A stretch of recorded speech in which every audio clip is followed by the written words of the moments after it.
Kuyovto'ra, mana bu tashqarida turgan mashinani kaliti.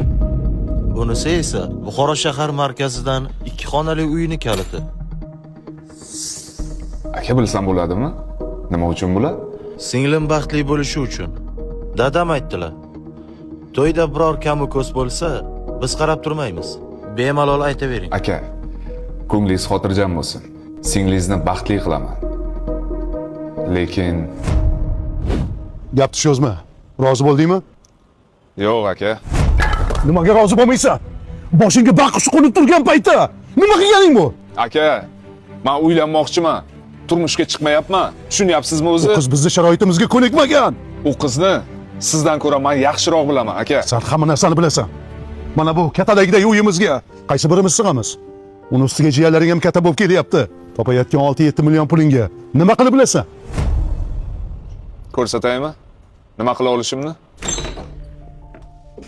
Mana bu meni bo'lajak uyim.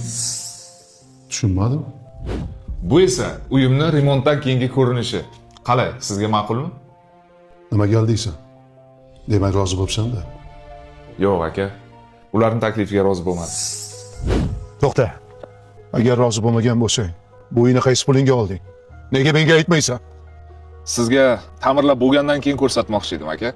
To'yga yig'ib qo'ygan pulimizni yarmi Modern House qurilish kompaniyasining Namozgoh City loyihasidan 2 xonali uyni boshlang'ich to'loviga yetdi. Qolgan pulni hozir bo'lib to'layapman. Yaqinda kadastr hujjatlari ham chiqib, to'liq foydalanishga topshirildi. To'yim dabdabali o'tmasa ham, o'zimni boshpanam bo'lgani yaxshi emasmi aka? Boyni uyida qul bo'lib yashagandan ko'ra, o'z uyimda shoh bo'lib yashamoqchiman. Buni faqat haqiqiy erkaklar tushunadi. Shunaqami? Baraka.